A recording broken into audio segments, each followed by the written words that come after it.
It's January 24th,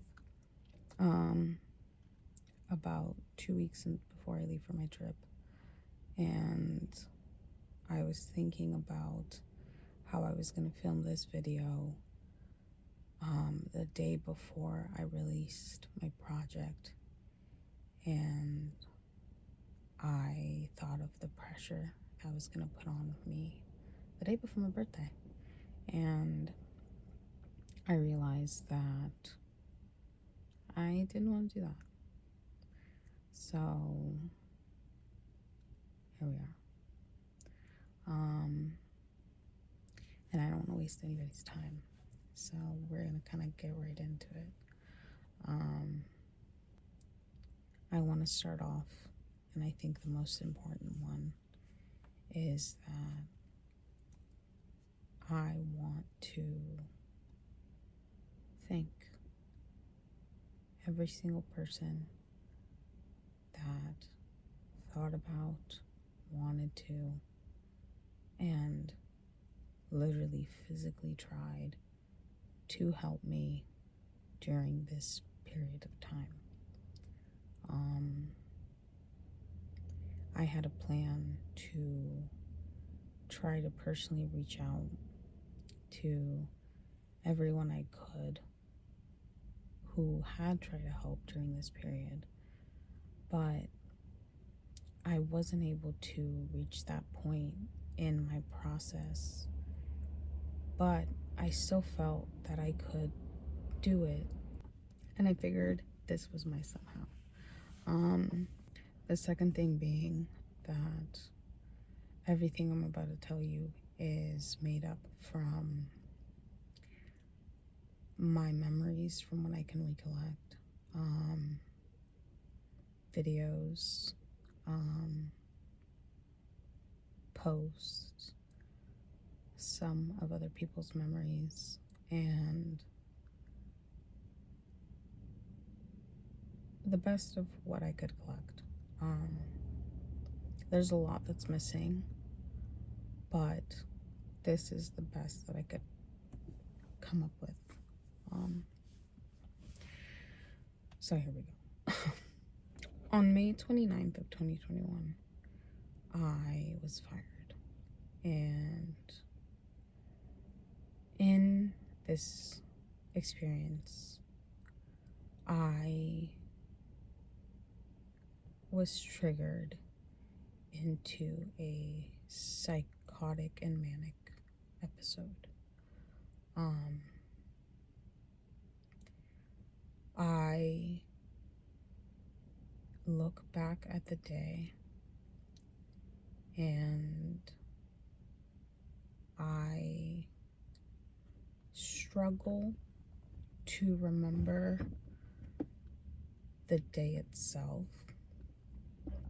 I remember getting fired, and I remember what it felt like walking out of the establishment. The firing in itself was a heated conversation, and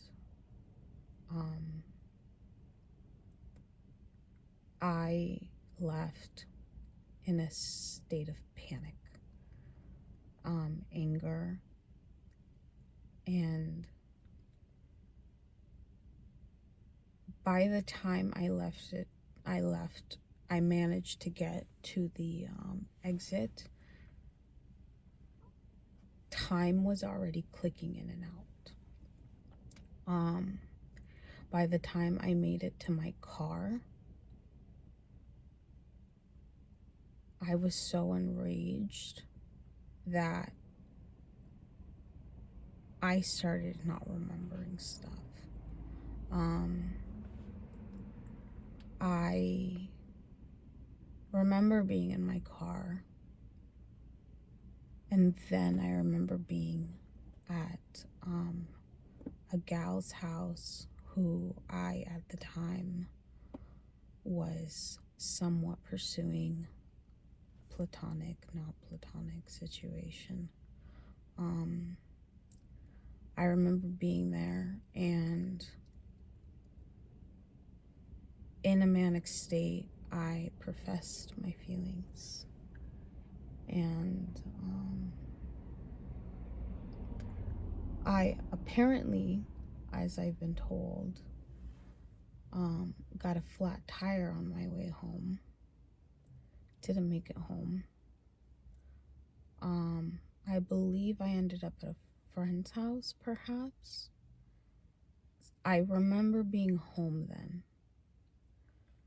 But that leaves a gap of an entire day, because when I was home, it was night.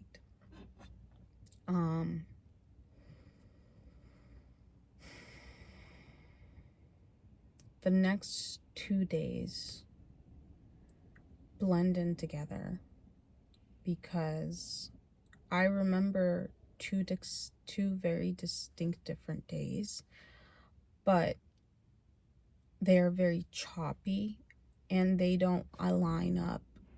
It's like the 2 days blend into one, and the puzzle pieces of the days are mixed up. I remember going to the gym with the gal.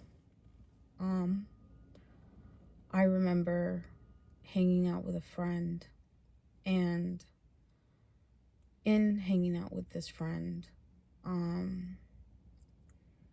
we had started talking about what my plan looked like outside of no longer having employment. And I started talking about how I wanted to start pursuing passions because I was tired of living my life day to day. I had grown tired of waking up every day just planning to go to work and not planning for my future because I had never been excited about what could be. In talking about what that might look like, I opened up about how I'd always wanted to start a podcast, like everybody else. Who doesn't want to start a podcast? And how I wanted to pursue my social media, and how I wanted to put a little oomph into it. We spent what feels like, or what I recall, an entire day talking about it. We made a logo, and that's the day. And we parted ways. That was the night. And I don't know if that's the night it started or if it was the next day. Because I remember, I think there was one more day of me processing and planning.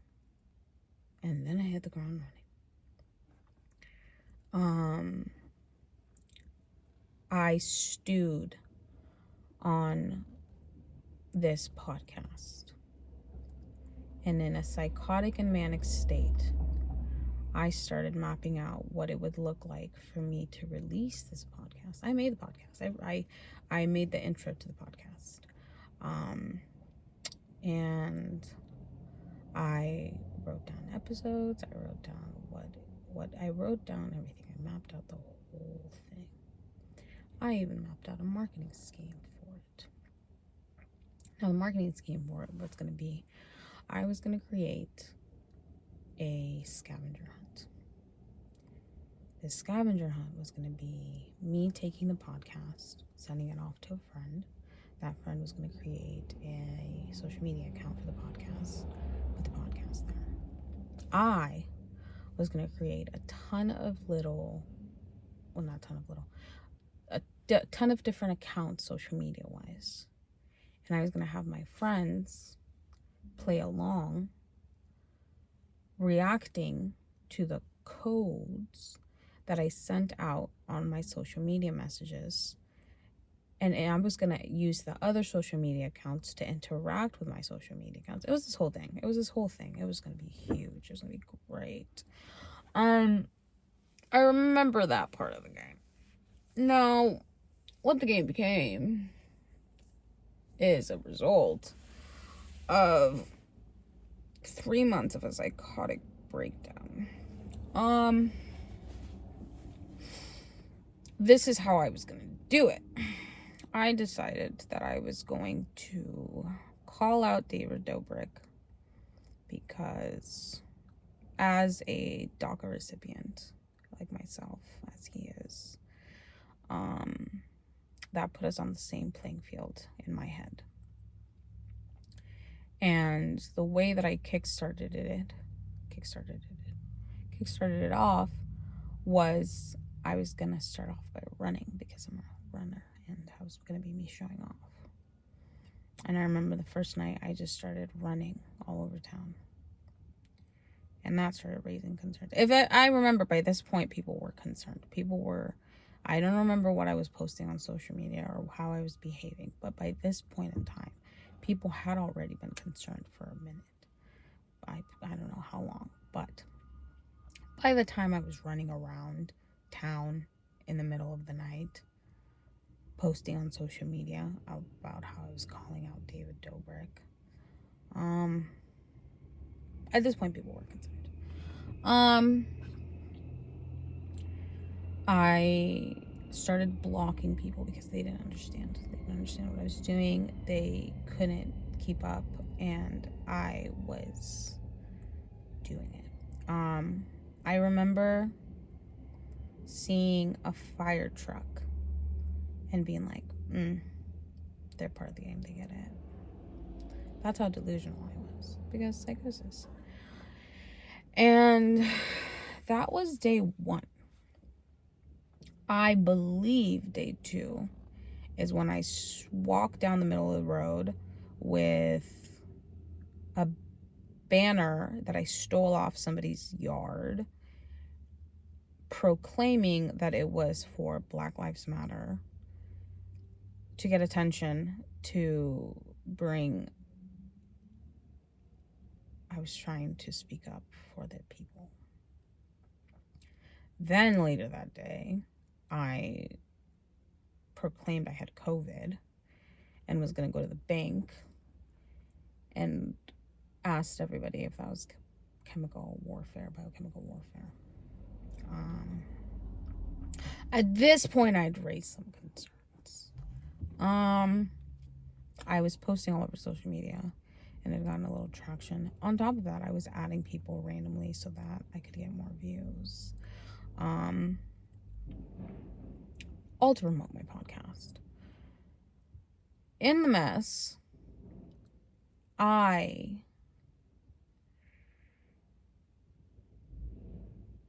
had one thing in mind that kept clicking back in. Because, mind you, in a psychotic and manic state, I had 1,000,001 things on my brain. And one of the things that I kept coming back to, because this is how the brain works in psychosis. Everything has your attention, but your attention is very focused. I kept coming back to the fact that I'd been fired. And I wanted it to be known. Because I had a vendetta. I wanted it to be known that I was dragging their name down with my name.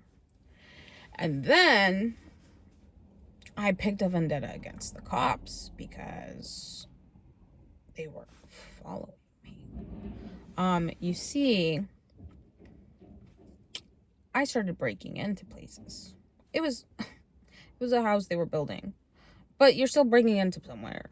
If you're breaking into a house that someone's building somewhere. It was like mostly built, so like I was breaking into somewhere.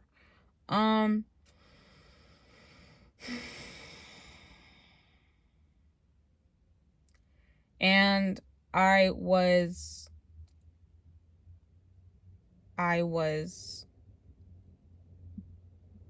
belligerent on the internet, talking about how I was gonna harass the town. I was harassing the town, walking around picking arguments with anybody who was willing to acknowledge me. But I wasn't trying to hurt anybody, at least not that I recall. I was just in a weird state of mind and stuck in it. And I was very agitated.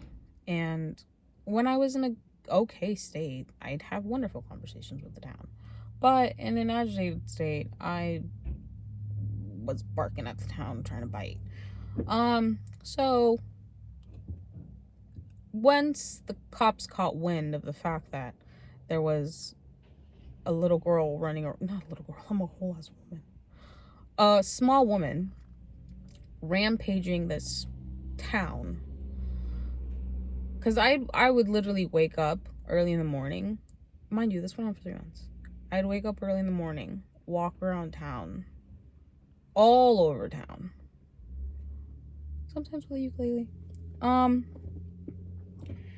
and I would interact with the neighbors. Sometimes I would just listen to music, and sometimes I was up to no good. Most of the times I was just trying to figure out what was going on in my own head. And sometimes I was planning to walk all the way to Canada.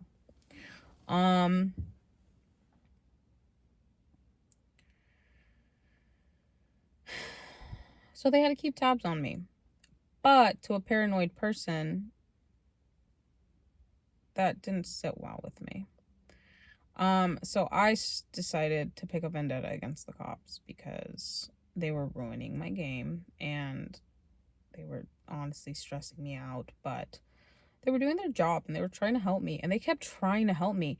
And in their trying to help me, that made me more paranoid, because in my mind, them trying to help me meant they were trying to harm me.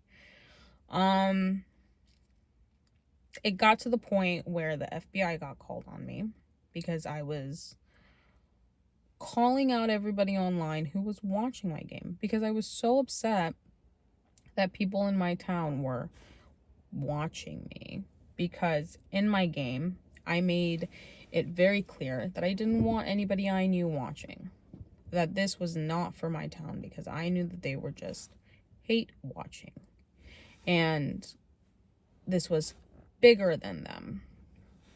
So my way of punishing them for watching my stuff was by calling them out on my stuff.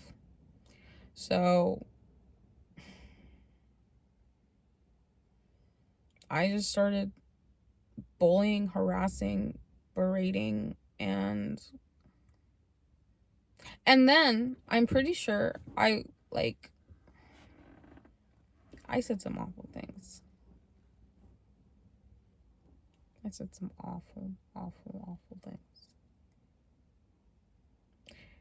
To be fair, there were times where I thought I was a prophet. There were times where I thought I was a witch. I for real thought the CIA was after me. There were times where I thought I was talking to a monkey. There were times where I thought I was a monkey. And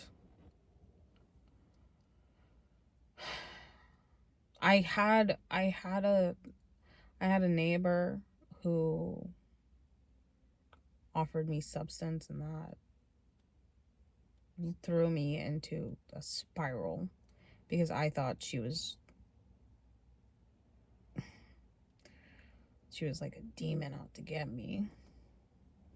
So that one was really... Oh yeah, I was harassing my neighbors so much so that it ended up getting me sued by my oh my god, yeah, let me go back a second. I kept pushing the narrative that this was all a game. I was coherent, and this was all promotional for my podcast, because I didn't have bad days every day. And in my non-bad days, I couldn't see past the facade that I was stuck in my own head. And in my dual reality of yes, I'm experiencing creating this podcast. This is all promotional. This is all a game. And experiencing also believing that I was a witch, the CIA was after me, and I can't even go into it. But it's like when I clicked out of it, none of the things that I believed when I was in it, it was like none of that stuff. It's like I didn't believe any of it. It was like, no, all of that was, it was like I had attached all of that genuine belief into what the game was. It's like I gaslit myself into believing that every time I was in it experiencing psychosis, it was part of the game. It was the character. So when I snapped out of it, I would push the narrative that this was all a game. It was for my podcast. You people were crazy. Stop harassing me. Why are the cops following me? I'm not crazy. Why are you people still watching? This is for a good reason. I'm a good person. Leave me alone. Unless you're watching to find the podcast. Have you found it yet? Oy vey. That went on for 3 months until I got sued by my landlords. Fair enough. The cops and medical professional did not corner me, they like tried to help me by getting me into the hospital. People were trying to get me into the hospital. People were trying to talk my dad into getting me hospitalized, institutionalized under a conservatorship, all of which I talk about in my project. And a lot of help was attempted. I refused it.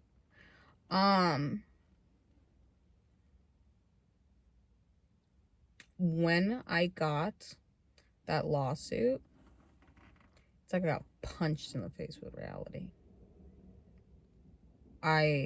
It's like everything went silent.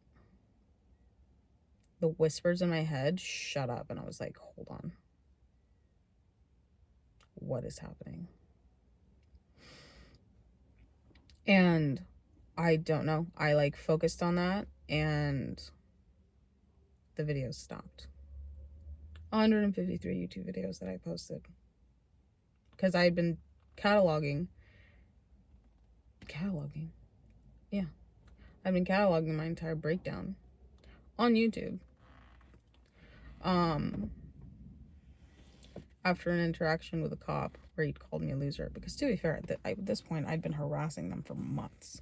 I would berate them. I would call them names. I would try to embarrass them any possible way, shape, or form that I could, because I noticed they were following me, and that would make me even more paranoid. And so I would do anything I could to call them out for following me and embarrass them. So they were trying to help me. I was not having it. 3 months went on. I was getting sued.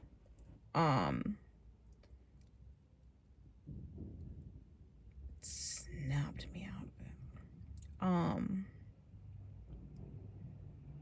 I became homeless. And as I was coming to, I couldn't deal with the reality of what had happened. It was too much. And I went into a 5-month depressive episode.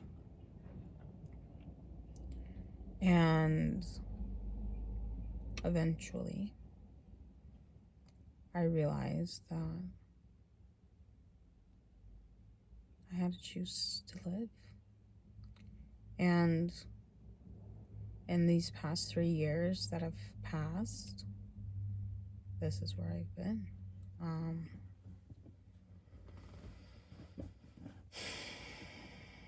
I decided to capture some of my progress because my biggest fear is that I'm going to have another breakdown one day. And my biggest fear is that one of these times I'm not going to be able to remember how to pick myself back up. And this time I did.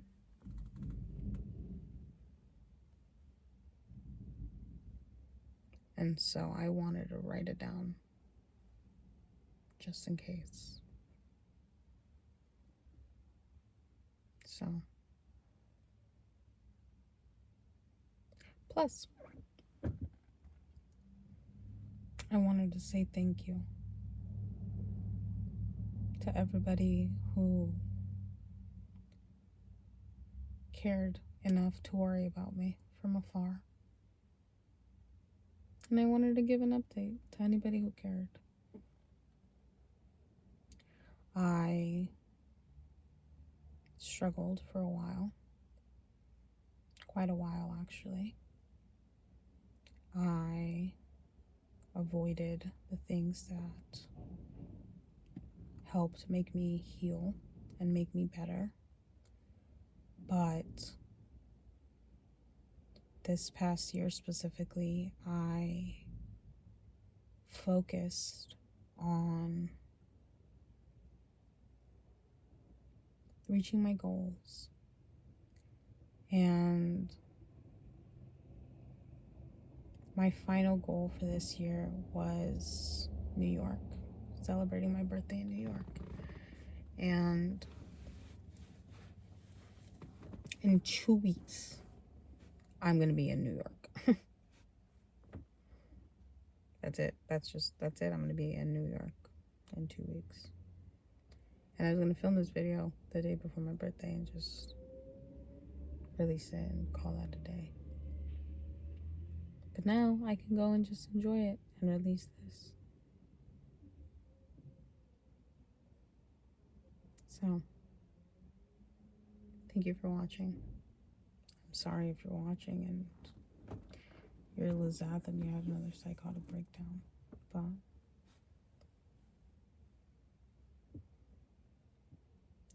here's how to pick yourself up after a psychotic breakdown.